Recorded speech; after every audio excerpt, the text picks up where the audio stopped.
What if the officer who pulled you over for no reason was about to discover you're the one in charge of his entire future? That's exactly what happened on a quiet afternoon in Pinebrook Heights, a neighborhood where the hedges are trimmed, the driveways spotless, and assumptions run deep. As District Attorney Elaine Monroe drove home from a long morning of policy meetings, she couldn't have known that the next 10 minutes would turn her life and someone else's career upside down. She wasn't speeding, she wasn't swerving, but still, the flashing red and blue lights appeared in her rearview mirror, like a warning from a past she thought she'd left behind. Elaine, 64, had worked her way up from public defender to one of the highest legal authorities in the state. A widow, a grandmother, and a fighter for fairness, she'd seen more than her share of injustice. But what she didn't expect after all these years was to be questioned, not for what she'd done, but for who she was and where she was driving, and certainly not by a patrol officer who judged her by the color of her skin before asking for her name. Officer Grant, young, impatient, and brimming with authority he didn't fully understand, didn't recognize the woman behind the wheel. To him, she was just another driver in the wrong kind of car, in the wrong kind of neighborhood. But what happened next would leave him and half the police station speechless. Because Elaine wasn't just another woman on the road. He was the very person tasked with rooting out the exact kind of abuse he was about to commit. This isn't a story of rage, it's a story of restraint, of revelation, and of redemption. So if you've ever felt overlooked, underestimated, or treated unfairly just for being where you are, this story's for you. Stay with us, because what starts as a humiliating stop on the side of the road turns into a powerful reckoning, one that could change a life, a department, and maybe even a legacy passed down through generations. And when the truth comes out, well, let's just say justice arrives in a way no one saw coming. Because the moment Officer Grant led Elaine Monroe out of her vehicle, he still hadn't figured out who she was. Not when she handed over her license, not when he questioned her ownership of the black sedan she paid for in full 6 years ago, and not even when he dumped her handbag out across the hood of her own car in front of 2 curious joggers and a neighbor with his morning coffee. But Elaine stayed composed. It wasn't the first time she'd been made to feel small, it just might be the last time she allowed it without consequences. Behind her quiet strength was a deeper storm.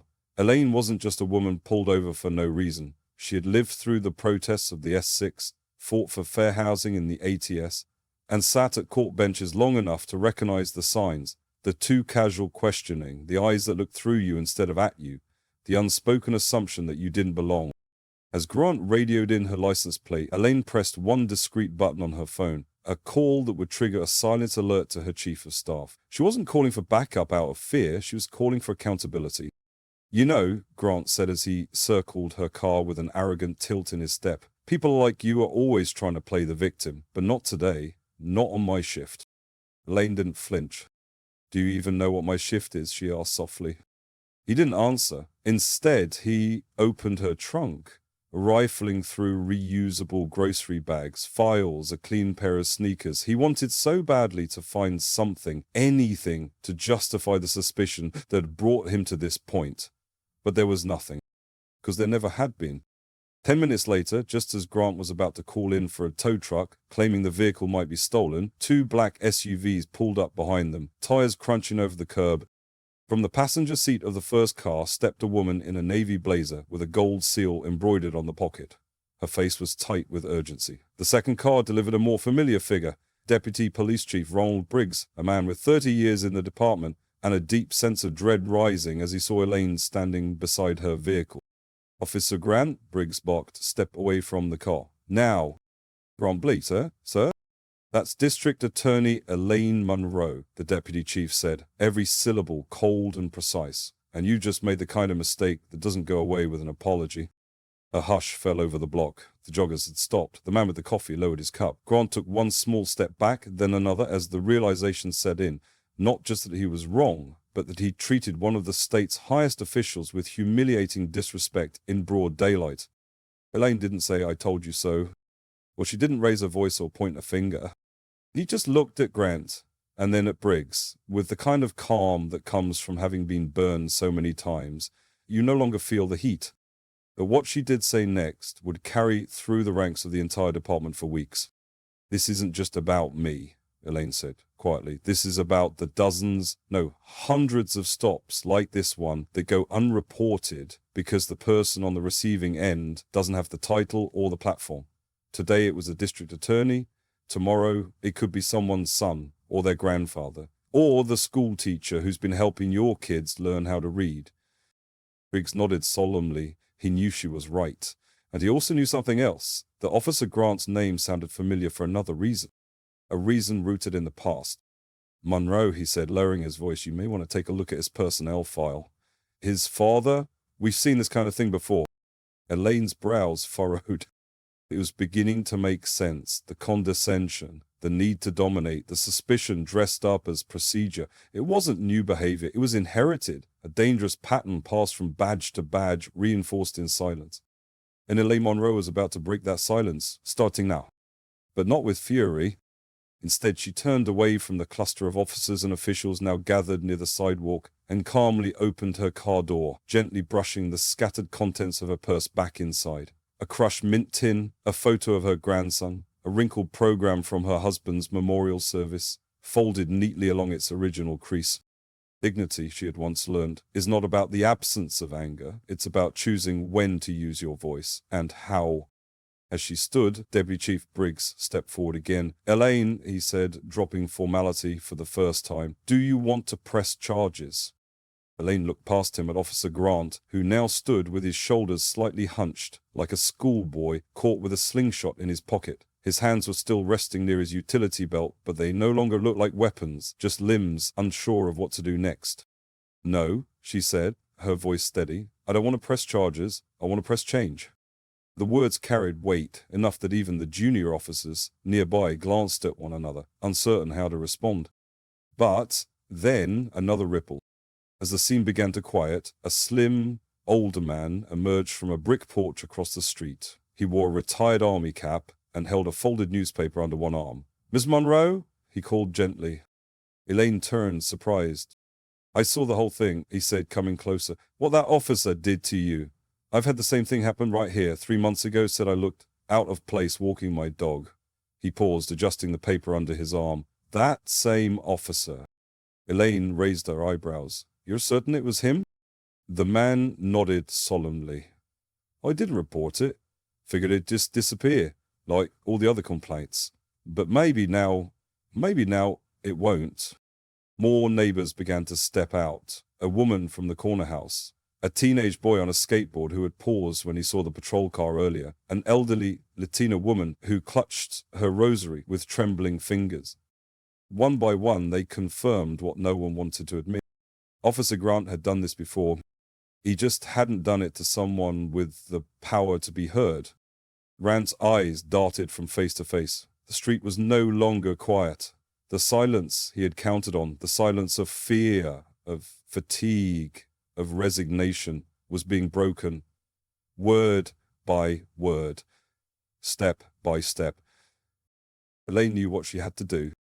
She stepped forward, not toward Grant, but toward his fellow officers, who were now visibly shaken. I'm not here to embarrass anyone, she said gently, but I do need you to understand something. That moment back there, when I was ordered out of my car, searched, dismissed, humiliated, that was not about protocol. That was about assumption. And that assumption lives in too many stops, too many neighborhoods, too many hearts.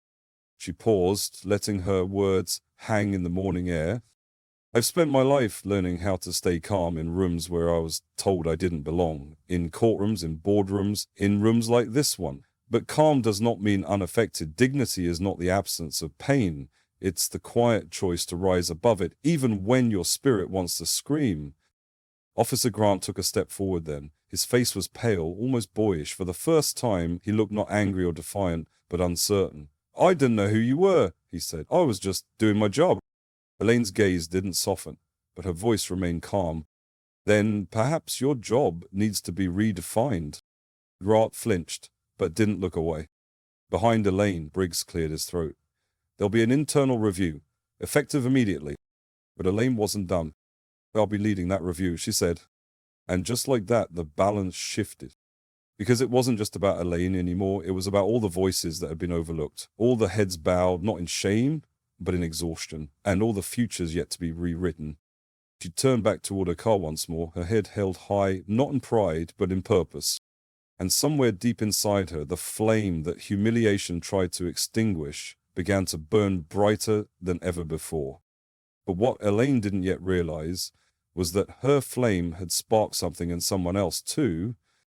In the quiet hours after the scene on Pinebrook Avenue, Officer Kyle Grant sat alone at his kitchen table, still in uniform, staring blankly at a cold cup of coffee. The patrol report lay unfinished in front of him. His pen sat idle, untouched. The silence in the room was heavy, not peaceful, but weighted, like a truth pressing down on him for the first time. He could still hear her voice. Then perhaps your job needs to be redefined. That sentence, spoken so calmly, had rattled something loose inside him. He'd spent years believing that the badge gave him the benefit of the doubt. That suspicion was a form of safety. That control was the same thing as justice. But for the first time, he didn't feel in control. He felt exposed, and more than that, ashamed. It wasn't just about the mistake he'd made that day. It was the realization that this wasn't the first time he'd acted like that. It was simply the first time someone had held up a mirror. And that mirror didn't lie. When he looked at his reflection now, Kyle didn't see a peacekeeper. He saw a pattern, a series of choices shaped not just by training, but by something deeper. Something passed down from his father, who used to tell him stories of the old days on the force. Back when you didn't second-guess instincts. Back when certain people were just looking for trouble. Back when fear was mistaken for respect. His father's photo still hung by the front door in full dress blues. A hero in his time, decorated for bravery, honored at his retirement. But beneath that polished image was a shadow of silence, of complaints that went nowhere, of citizens whose voices were ignored, of biases dressed as procedure. Kyle had believed him, all of it, until now. That night, Kyle didn't sleep. He read every line of his department's code of conduct. He pulled up articles, watched testimonies from people wrongfully detained, scanned court transcripts about cases eerily similar to what had just happened with Elaine Monroe. And slowly, painfully, the truth settled in. He wasn't just part of the system. He had become the system. The one that didn't listen. The one that assumed. The one that hurt people and called it protocol. The next morning, while most of the department buzzed about the news, Kyle walked into the training division and requested to be reassigned. Not to desk duty, not to paid leave, to the community liaison unit. He asked to sit in on every reform meeting Elaine Monroe was holding. He wanted to hear what the community had been saying all along, without filtering it through defensiveness. At first, the response was cold. Suspicion lingered in every room he entered. But Kyle didn't flinch. He sat in the back. He listened.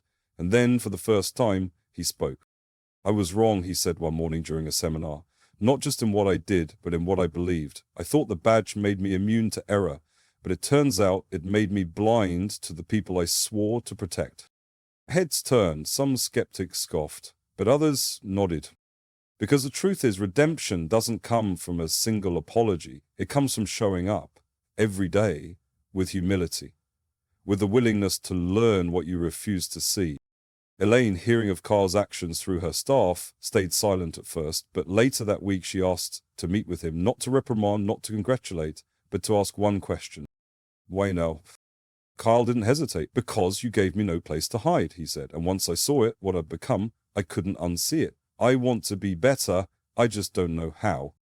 Elaine looked at him for a long moment. Then let's find out together. That moment marked a shift, not just for Kyle, but for the department. Because when one officer chooses reflection over pride, the entire culture begins to tilt. And for the first time in years, Elaine believed something rare. Not that justice had arrived, but that change had begun. And sometimes change starts in the quietest of places, like the back room of a courthouse on a rainy Tuesday morning, with a file that hadn't been touched in over 30 years. Elaine sat at her desk, flipping slowly through the old documents. The name on the cover read, Officer Daniel Grant, Internal Affairs Review, 1991. Kyle's father, the man who had once been hailed as a community hero. But beneath the surface, there were stories. Stories Elaine had glimpsed as a young prosecutor. Allegations dismissed for insufficient evidence. Testimonies buried under procedure. And handwritten notes that now made her pulse quicken. She had filed this case away herself decades ago, back when she still believed the system would correct itself if she just worked hard enough within it. But she knew better now. This wasn't about revenge, it was about accountability. Cycles don't break unless someone is brave enough to put a stop to them. And Elaine Monroe, grey at the temples but steel in her spine, was ready. She called an emergency review hearing. Quietly, no press, no grand speeches, just a room of high-ranking officers, ethics committee members, and one unexpected guest, Kyle Grant, who had requested to be present after hearing whispers about his father's case being reopened. Elaine hesitated when she saw him step into the room. His hands were clasped tightly, jaw set, but there was something different in his eyes now, something she recognized. Not defiance, but humility. She began the hearing by reading aloud a testimony from 1991. A store owner, Mr. Leon Hargrove, had claimed Officer Daniel Grant pulled him over outside his shop and forced him to the ground at gunpoint, suspecting him of stealing his own merchandise. Elaine read every line slowly. "I told him this was my store," the statement said, "but he said I looked like I didn't belong. When I showed him the key, he said I must have stolen that too." Elaine paused and looked. "This pattern," she said softly, "did not start yesterday." As she continued, new details emerged. Reports of other stops, complaints filed by young men who'd never heard back, a teenage boy wrongfully detained after Daniel Grant mistook his backpack for a burglary tool, a woman accused of loitering because she was waiting outside a bakery her mother owned. It all painted a chilling picture not just of one man's abuse of power, but of a department that had looked the other way. Kyle shifted in his chair. A single bead of sweat ran down his temple. Elaine didn't look at him, not yet. She wasn't done. The final piece came from an unlikely source, a recorded deposition by Captain Harris, now retired, who had once worked directly under Daniel Grant. In it, he confessed to having been ordered to clean up the paperwork surrounding several of Grant's more questionable stops. "We didn't see it as racism back then," Harris had said on the tape. "We called it street sense, but looking back, I think we were just afraid of admitting the truth." The room was silent when Elaine stopped the recorder. Then Carl stood up. "My father," he said quietly, "was my hero. I grew up thinking he kept people safe, that he stood for something." His voice cracked, but he kept going. "But now I'm starting to wonder how many people were hurt because I refused to see who he really was." Elaine finally looked at him. "Kyle," she said gently, "it's not just your burden to carry. We all played a part, either by doing too little or by staying too silent." Then, unexpectedly, Kyle reached into his pocket and pulled out his badge. "I don't want this shield to mean what it used to mean. I want to help it stand for something better." And just as Elaine stepped forward to respond, the door burst open. A young officer entered, breathless, holding a file. "We've just received a new complaint," he said, "unrelated, but tied to a pattern. A woman named Mrs. Hargrove, Leon's daughter. She says she was recently pulled over by a patrol officer who questioned how she could afford the minivan she was driving." Elaine's heart sank when, 2 weeks ago. Who was the officer? The room froze. The officer swallowed hard. Daniel Grant's grandson, officer trainee Matthew Grant, 19 years old, still in probationary training. Elaine closed her eyes. 3 generations, the same assumptions, the same silent damage. She turned to Carl, her voice softer than ever. "You said you wanted to break the cycle. That begins now. Not just with you, but with him." Kyle looked stunned. "I had no idea he'd..." Elaine raised a hand. "It's not about blame anymore. It's about choice. Teach him. Show him what this badge should mean. Because if we fail again, we've wasted everything we've just started." Kyle nodded, slowly, a mix of heartbreak and resolve. Outside, the rain had stopped. Inside, the work had only just begun. The next morning, the courthouse smelled of yesterday's rain as Elaine Monroe convened her first listening circle, a space where citizens and officers could talk without titles. Chairs sat in a loose spiral rather than stiff rows because healing happens in curves, not corners. Kyle arrived early, still in uniform but minus the old swagger, escorting his 19-year-old nephew Matthew, whose probationary badge suddenly felt heavy in the air. The circle opened with stories, not statistics. Mrs. Hargrove recalled how suspicion had stalked her family for decades. An elderly veteran described being stopped while driving home from dialysis, and how the humiliation lingered longer than the bandage on his arm. A school bus driver shed tears about her grandson's first encounter with flashing lights. Matthew listened, cheeks burning. Kyle kept a steady hand on the back of his chair, the way his father once steadied him at Little League games. When it was Matthew's turn, the room hushed. "I thought I was protecting people," he began, voice shaking. "But I was guarding a story I'd been told, not the neighbors sitting in front of me." His gaze found Mrs. Hargrove. "I'm sorry." 4 soft syllables, yet the veteran nodded and someone exhaled a breath they hadn't realized they were holding. Elaine saw it, the shift that occurs when accountability meets compassion, and her inner flame flared brighter, fed by their shared humanity. Afterward, she led everyone to a bulletin board, newly labeled community commitments. Colored index cards weighted like blank promises. Each person, officer and civilian alike, wrote one action to complete within 30 days. Mrs. Hargrove pledged to speak at the high school about resilience. The veteran promised to teach recruits the de-escalation tactics he'd refined overseas. The bus driver offered free rides to any teen needing a safe place. Matthew wrote, "Ride with community elders, listen and learn," and pinned it beside his uncle's card labeled "Mentor every new cadet on dignity before drills." Walking the pair to the exit, Kyle asked, "Do you think this changes anything?" Elaine smiled, slow and certain. "Justice isn't a verdict, Kyle, it's a practice, like tending a garden. Some days you pull weeds, some days you plant seeds, and every day you check the soil." Outside, clouds parted, sunlight pooling across the courthouse steps and turning rain puddles into mirrors. Elaine handed Matthew her card. "Ghoul, if doubt creeps in, change is loud at first, then it grows quieter. Keep listening for it." They parted, and Elaine headed for her office, passing a janitor whistling a gospel tune, a reminder that hope can hide in plain corridors. In her inbox waited budget hurdles, political pushback, and an invitation to testify before the ethics committee. She inhaled, savoring the stretch in her lungs, and pictured the circle. Curved chairs, curved hearts daring to open. There would be setbacks, frayed tempers, news crawls, twisting her motives. Yet she also pictured Matthew beside Mrs. Hargrove, sanding rust from old park benches while they talked, each scrape a tiny rebuke to history. For Elaine, that image was fuel. Leadership, she knew, was less about titles than example. The gentle firmness of a voice that chooses patience over volume, the courage to keep doors open when history insists on shutting them. She taped today's agenda above her desk and wrote a single line beneath it, "Tend the garden," then reached for the next case file, a fresh seed in her hand. Inside her chest, the steady flame answered with quiet certainty, "The work continues. One story, one pledge, one dawn at a time." And maybe that's the heart of it all. Not every battle is fought in a courtroom. Not every breakthrough is announced on the evening news. Sometimes real justice comes in the form of a conversation between 2 people who never thought they had anything in common. Sometimes it's a handshake, a listening ear, or the quiet act of showing up again and again when it would be easier to walk away.